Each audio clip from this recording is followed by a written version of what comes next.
Hey everyone, welcome back. I'm Michael and we're going to be getting right back into some more Reddit stories. If you enjoy the video, make sure to leave a like and subscribe. Now, without further ado, let's begin. This story was posted by a user named ManyLibrarian in the AITAH subreddit. The post is titled, "I went off on my stepsister after what she said." A little background for the story. My stepsister, whom I'll call Marie for this, is 26. I recently turned 21. My mom married her dad when I was 7, but he is my dad. Another side note, Marie is the golden middle child. All she had to do was tell our dad she didn't want to do something, whether it was her chores for the day or something she was asked, and he would pass it to me or our oldest sister. She could never do wrong and was extremely babied and spoiled by our father. Also, I worked 3 or 4 jobs sometimes as a teenager to help make ends meet, as we weren't well off or even decently provided for growing up. Now, for the story, I moved out of my family's place almost a year ago with my boyfriend, who was my boyfriend of a year at the time. Since then, I have gotten a job at a warehouse where my boyfriend and I both make about 75 grand a year. We have been saving up for a new car and possibly a new place in the future. While I've been doing this, Marie lost the place I used to live in with her because she illegally moved our oldest sister and her kids in without properly arranging it with the landlord. She has been living out of a property that a church in their town owns and refuses to get a job because, and I quote, "God will take care of me." Now, this is where the problem starts. I got a text a few days ago from Marie asking if she could borrow some money. This has been a common thing since she found out I make decent money. She doesn't know exactly how much, but she knows it's decent. I asked her what she needed it for because I know she has a tendency to ask for more than she needs. She said, "I want to buy some Mike's Hard cans. They're only $5 right now." To which I responded with 3 laughing emojis and then said no. She got upset and asked why, and I said, "Because I'm not sending you money to go get drunk. If I'm sending you money, it's because you actually need it for something important, not to get drunk."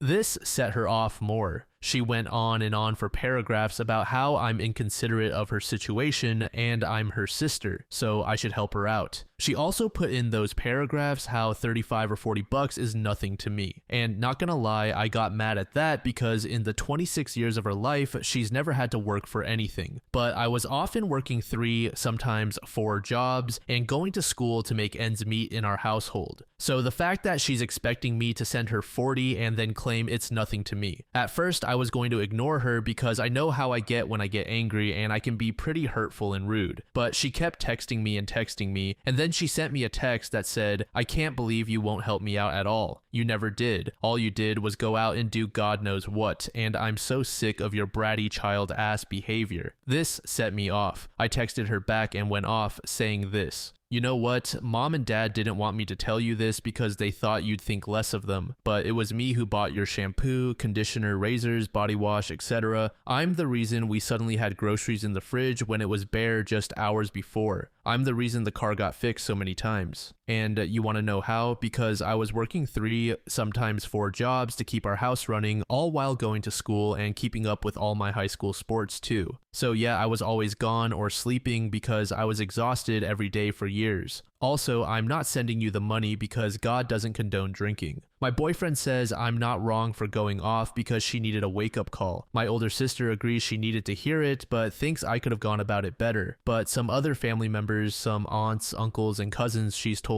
think I was too harsh and could have just sent her 10 instead of 40. So am I the asshole? Update. So I've read through the comments and I appreciate the comments telling me I'm not wrong, like I knew deep down I wasn't. To answer the commenter who said he hopes we find a nice place soon, we had a meeting this afternoon with a realtor, and we think we found a gorgeous house with everything we've wanted in a house, and a gorgeous yard for when we start expanding our family. Anyway, I texted my aunts, uncles, and cousins and told them that if they want to support her being a deadbeat who mooches off everyone else, that's on them. But I am done being treated like the family cash cow, and just because I did it as a teenager doesn't mean I want to do it as an adult with my own life and responsibilities. Most of them backed down and apologized for being so rude and pushy. My one aunt fired back with, "Oh yeah, responsibilities like what? Bills. We all do, and you and your boyfriend are well off, so it's not much to you guys." Another cousin and a few uncles agreed with her, and they, as a group, decided to try and blow me up until I gave in. What they didn't expect was my boyfriend taking the phone and continuing for me. One thing about my boyfriend is that he doesn't play about me, even in the slightest. So when he saw that I was getting blown up and getting more and more aggravated, upset, and just plain pissed off, he had enough.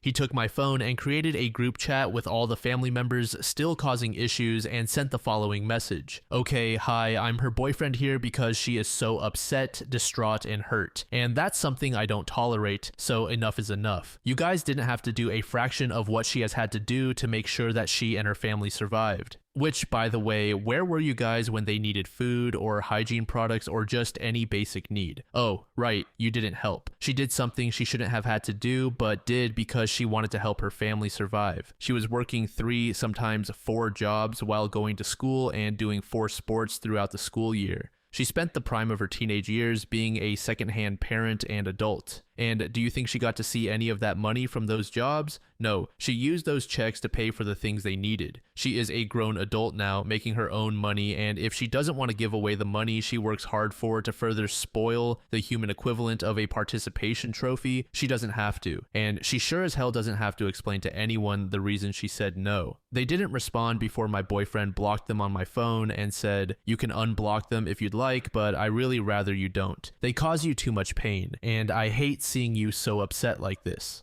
I agreed it was best to go no contact with the small group of family members who didn't back off and apologize, as well as Marie. My mom was made aware and she was not happy in the slightest. She said she respects my decision and won't speak about the family members I've gone no contact with. Update 2. This is not an update I wanted or planned on making, but more has happened. This happened a month and a half ago, but first I do want to say that we got the house we went to see in the last update. We were packing to move when this happened. I blocked those aunts, uncles, and cousins who wouldn't get off my case, as well as my sister Marie, and went no contact, like the earlier update said. Unfortunately, it didn't last long. Marie showed up at my place while my boyfriend was gone. I was outside doing some yard work for the last time before we moved, so I didn't let her inside. This was mostly because I wasn't sure what she wanted, but I also wasn't trying to let her inside my place. I didn't want her around me, let alone in my home, and I was worried that if she got mad, she might wreck it, and we would have to pay for it. I asked what she wanted, and she said, "Why are you making this such a big deal? I asked for $35 to $40. It's not much to you. God, you make that in like what, 2 or 3 hours at your job, and you blow up and block me and the family members trying to get you to see reason." I looked at her and said, "This is your problem, Marie. Dad spoiled you so much that you don't even know what the real world is.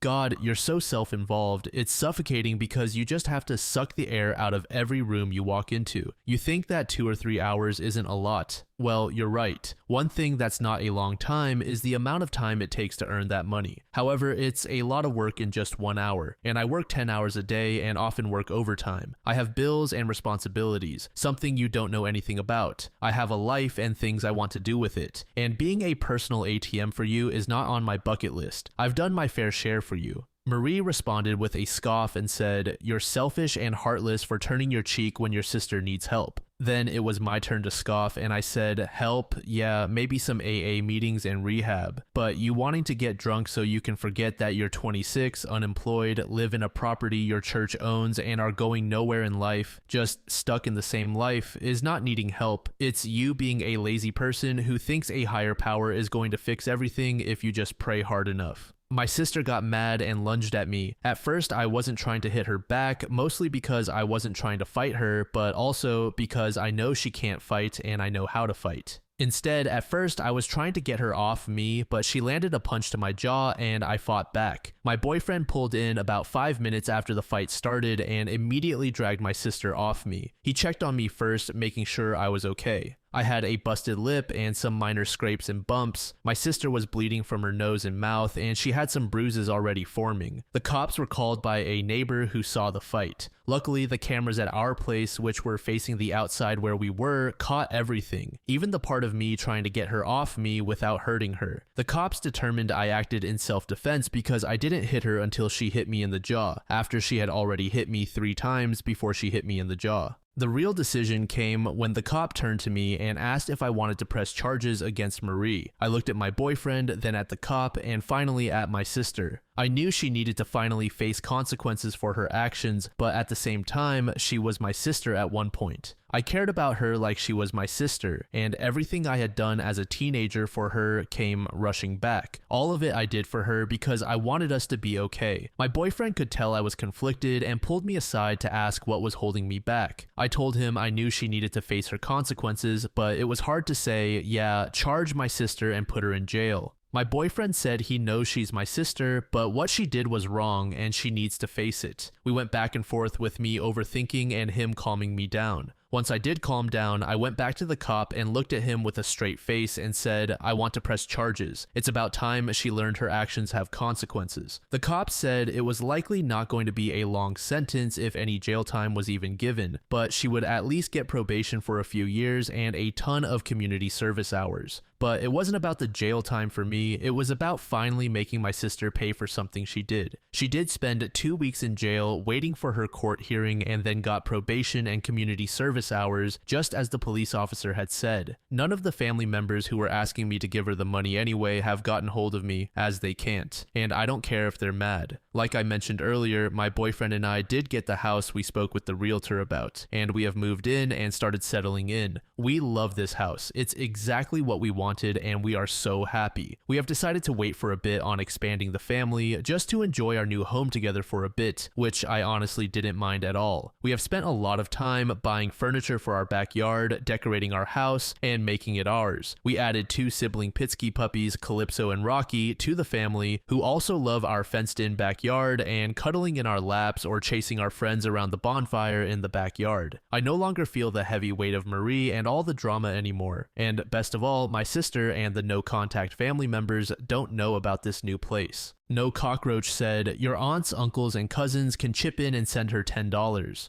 You're not the asshole. You don't have to send money to an adult so they can get drunk, and it's high time she heard some home truths. To this, OP said, I texted the cousins, aunts, and uncles and said if they're so worried about her, they can each send her $10 and leave me out of it. Diamond Own said, you're not the asshole. She needed to hear it from someone, and her parents weren't about to tell her. Plus, those aunts and uncles didn't have to do what you did or live with her, so of course, they are not going to see it the same way. Plus, alcohol isn't a necessity, it's a luxury. You don't owe anything to anyone just because you make good money, and you definitely don't have any responsibility to help someone out with something like that. This next post was made in the same subreddit by a user named CCTV. The post is titled, I refuse to forgive my ex-best friend and other friends even after 6 years. I used to be best friends with Anna since high school. She was popular and outgoing while I was the introverted, nerdy friend. In high school, I had a crush on Ethan, but I assumed he'd prefer Anna, so I stayed out of it. They started dating and I supported her with reluctance because of their toxic on and off relationship. Over time, I grew to dislike Ethan because he was rude and mean. They broke up when we were 21, but got back together with him a year later and eventually got engaged at 23. 3 months before the wedding, Ethan drunkenly called me asking why I had rejected him. I dismissed him and said he was drunk and ended the call. The very next day, I was kicked out of group chats and ghosted by everyone else in our friend circle. When I texted my friends to ask what happened, they gave me the silent treatment. When I reached out to Anna, I found myself blocked. Desperate, I even tried calling Ethan, but my number was blocked too. I had no idea what I'd done wrong, and I wished anyone would tell me. That week was hell. Anna's silence hurt the most because at the time, she meant everything to me. I barely slept, battling panic attacks at night while trying to keep it together for class during the day.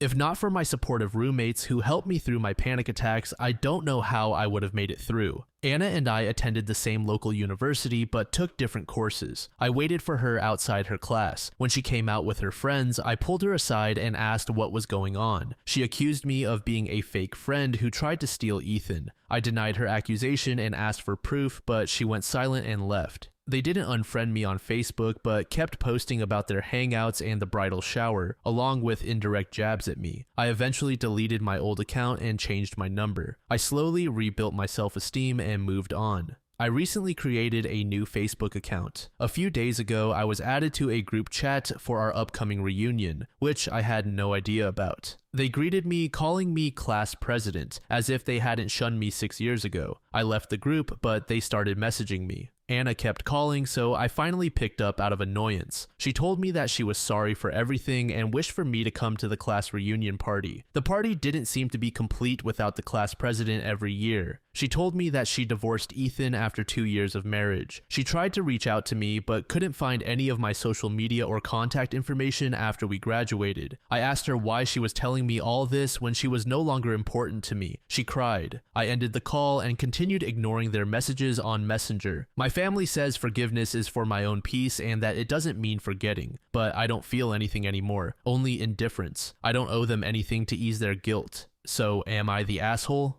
Update. Just a quick disclaimer. I created my Facebook account 2 weeks ago after mustering the courage to confront my past trauma. I used fake names and ages for anonymity. In reality, we're all 29. My friendship with Anna fell apart when I was 23, and now, 6 years later, we're 29. I know no one has noticed this so far, but I just wanted to clarify. Some people from my previous post suggested that I reach out to Ethan. However, before I could do so, he reached out to me first. Yesterday, I received a friend request from him along with a message saying hi in Messenger, so we talked. He invited me for coffee this weekend so we could talk about it, but I told him not to push his luck and just answer me. I asked him about his call that night. Since most boys were too intimidated to approach me, they often asked Anna to convey their feelings to me. Ethan was one of them. Apparently, a lot of boys had a crush on me back then, but at the time, only Anna received open confessions, so I assumed I was undesirable. Not that it mattered to me. I was foolishly infatuated with Anna, so much so that I would have rolled out a red carpet for her to walk on if I could.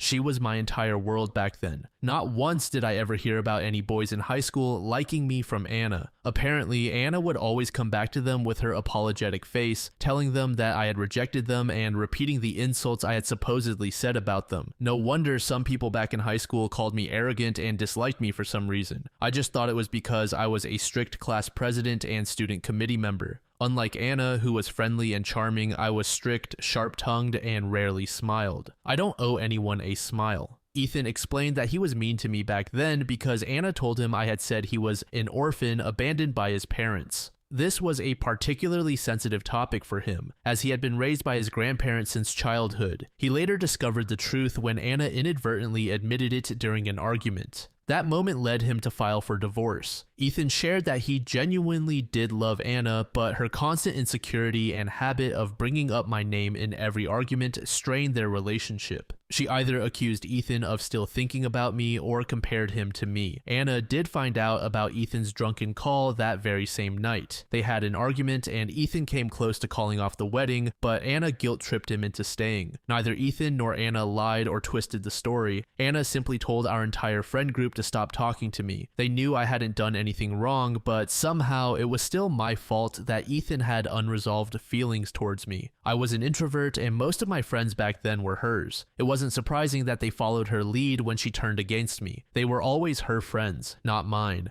Anna and my ex-classmates then painted me as a villain to the other friends from high school. Ethan didn't do anything to help me because he was manipulated to hate me. His words, not mine. That's why I changed my number and deleted all my social media accounts. While no one directly bombarded me with mean messages, I constantly saw posts that seemed to be aimed at me even though my name was never mentioned. Ethan only revealed everything to the other friends after his divorce from Anna was finalized. Now Anna and my ex-classmates are the ones being shunned by the others since 2 years ago. Ethan said he owed me an apology, though he knew it wouldn't be enough after everything that happened. While he never smeared my name, he stood on the sidelines and did nothing simply because I rejected him and allegedly called him an abandoned orphan during high school. He asked me if I would be going to the upcoming reunion party. It turns out the reunion party this time was for the 1995 high school batch. My ex-classmates probably wanted their former class president to attend for appearances. I told him I wouldn't go. He said I could sit with him and his ex-classmates if I wanted to. Why would I? I told him I wouldn't be attending because I have no friends from high school. He mentioned that the others would be sad if they heard I said that. Well, screw them. I received a lot more messages from old friends, but I didn't respond to any of them. I have no attachment towards them. I told Anna that Ethan already told me everything. She called me on Messenger again, sobbing. She admitted she might have been a terrible friend, but that she did care about me. All those years, I was always on her mind. I was too attached to her back then because she was my first real friend. as I had no friends in middle school. I was too shy and quiet, so I couldn't make friends. Anna taught me how to make friends and helped me overcome my social anxiety. She introduced a lot of people to me. I learned to cook for her and took care of her when she was sick. I even protected her from creeps. Everything I did was for her. Now that I think about it, it was kind of unhealthy. Maybe she wanted me to be that version of myself again, only for her convenience. She begged me to try again, saying she would be a better person for me, but I just ended the call and blocked her. After a few minutes of contemplating, I decided to delete my Facebook account again. I have a feeling that if I didn't, they would keep bothering me. I'll settle with a fake account. The main reason I made my Facebook account was to play Harvest Town anyway. Sorry for the long post. This will be my one and only update. I want to thank the 4 people who personally messaged me. Your messages meant a lot, as not many people have done so much for me in my life. I hope my update answered your questions. Farewell. OK Season said, if I were you, I'd steer clear. The fact that you said you had to rebuild yourself says a lot. For being such good friends, they sure abandoned you without even trying to see your side. They are either all incredibly foolish or not worth another thought. Winter Nin said, you're not the asshole. It's completely up to you, and in this case, since you decided not to forgive, they should move on. What they did was terrible, and it's very reasonable that they are not forgiven. Embarrassed Echidna said, you're not the asshole. It sounds like this is still pretty raw. You're not ready to forgive them, and you may never be ready. A fake forgiveness won't give you peace. When you find peace, you may be able to forgive them. This third post was made in the True Off My Chest subreddit by a user named Maleficent Risk. The post is titled, I slapped my GF out of reflex when I woke up to her doing things to me. I feel horrible for what I did. How do I even start this? Let me just start by saying that I would never slap her intentionally, let alone hurt her in any way. My girlfriend has a very high sex drive, unlike me, and therefore she is the one who initiates sex most of the time. It took me a few years to fully trust her, but she was such a loving and caring person who understood my trauma and was always able to control herself, even with her high sex drive. When I was a child, I was sexually by my own biological mother. I remember how she covered my mouth with her hand while holding me down, and I tried to scream and defend myself, but I was just a little boy and she was a grown woman. I wouldn't call her a mother because that's not what mothers do. This traumatized me and destroyed every relationship I tried to build with a woman. It was hard for me to trust one until my girlfriend appeared, and she always respected my consent so far. Yesterday evening, she wanted to have sex, and I told her I wasn't in the mood right now, and then I turned around. I woke up in the middle of the night to find my blanket gone and her performing oral sex. My heart started beating really fast. All the anxiety I felt as a child came back, and before I realized it, I slapped her so hard she fell off my side of the bed. I immediately realized what I had just done. The only thing I thought about was that I had slapped her. She held her cheek while looking at me with a shocked face before starting to cry. I wanted to comfort her and apologize, but she ran out of the room into the bathroom where she cried her eyes out, and then she went to sleep on the couch. I apologized repeatedly, but she refuses to talk to me. I feel so bad. I know I am a horrible person and there is no excuse for this. But what can I do so that she speaks to me again? Is there anything I can do so she forgives me? Update. When I made the original post, I definitely didn't think it would blow up like this, and I certainly didn't expect the comments to be so one-sided, and I didn't expect them to be on my side. I expected nothing but people telling me how horrible I was, and I felt that this would be the only comment I deserved. But after reading literally thousands of comments, I slowly began to realize what actually happened there. You have to understand that this moment shocked me to the core, and this shock was still there when I uploaded the original post. I saw myself as the absolutely disgusting woman beater because of it. I never wanted to hurt anyone, but I realize now that it was a trauma response. When I woke up to her performing oral sex, it felt like my whole body was controlled by someone else, like I was controlled by strings that forced me to react like that. And the more comments I read, the more I was sure about that. One day after the post, after thousands of comments from Reddit as well as from TikTok and many DMs, I talked to her about it and broke up with her, because all of this made me realize that my perspective of loving and caring was pretty messed up. I realized that she showed me the bare minimum of compassion someone should have in a relationship, and I noticed many toxic patterns I hadn't realized before. But going into them now would not only be irrelevant to the actual topic, but also would take way too long for this update post.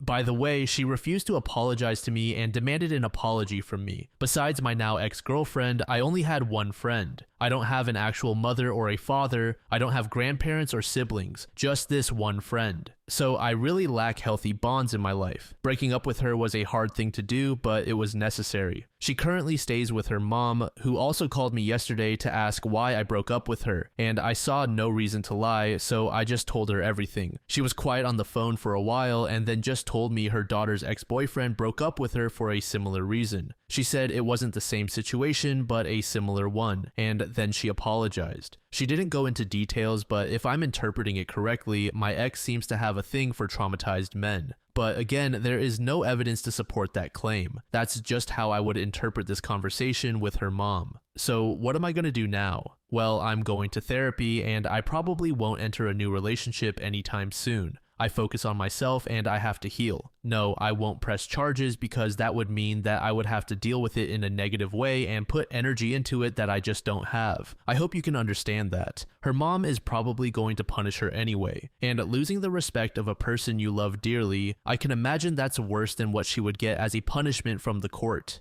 As for you, I would like to thank you all for your comments, the comments you left on the original post, the private messages, but also all the comments you left on the TikTok post that shared my story. If you left a comment on one of the TikToks, chances are I've read it. Thank you all so much. Update 2. I can't believe that I'm updating again after such a long time, but now something has happened and I think some of you might be interested. If you read my previous posts about this topic, you know what happened. It's been a few months, so not everyone might know about it. So a few months ago, I was in a relationship with someone who sexually assaulted me, and I defended myself by slapping her in a trauma response. Back then, I felt terrible, but this wonderful community made me realize I was the victim. I've been through a healing process, and even though the scars of my past may never fully heal, they definitely can be brought to a point where I can live with them and it's perfectly fine. However, what happened that I felt the need to update you? Well, apparently my ex got reported by someone. The letter arrived today and they need me as a witness, probably another guy who she felt the need to re-traumatize, or maybe even her ex. Who knows? It wouldn't be the first time. I'm not quite familiar with the details yet, but I think I'm ready.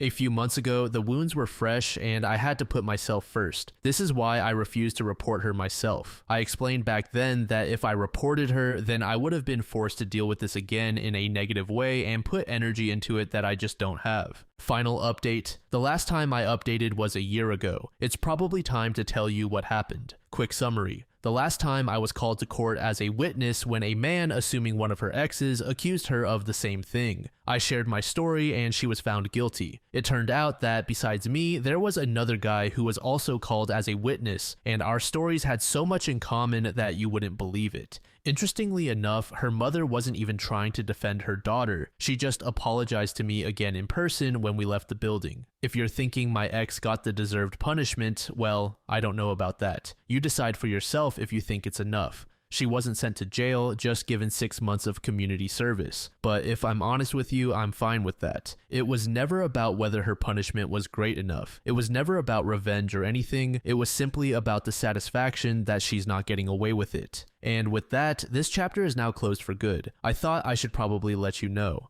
I want to thank all of you for your support. I shared my story about a year ago, and to this day, people interact with me. They write me messages, and it's heartwarming. I was able to heal and even find new friends. And I promise I will never forget what this community did for me. Reddit Likes Balls said, should have apologized, your trauma is your burden, and when people knowingly reenact that trauma on you, you need to be the bigger person. For crying out loud, tell me you're sheltered without saying it. To this user, Rojan said, yeah, I almost found these comments making me angrier than the sexual assault. Don't get me wrong, the sexual assault is horrible and terrible for the OP, but there's absolutely no understanding here for the OP being a victim. I have never had an issue like this, so waking up to something like that is unimaginable for me. But this poor OP. I cannot imagine dealing with something like that and then receiving such a callous response from that individual. Total Poet said, with a girlfriend like that, who needs enemies? Good for OP for recognizing it wasn't his fault and that it was 100% her fault for assaulting him. Dryad Duineth said, 6 months of community service is in no way enough. This is a serial offender with a clear pattern of behavior. She needs serious rehabilitation or she will continue to victimize people. That said, I'm glad the OP has healed enough to not only tell his story in court, but also defend himself when he hears the thoughts he had about himself when it first happened, spoken by others.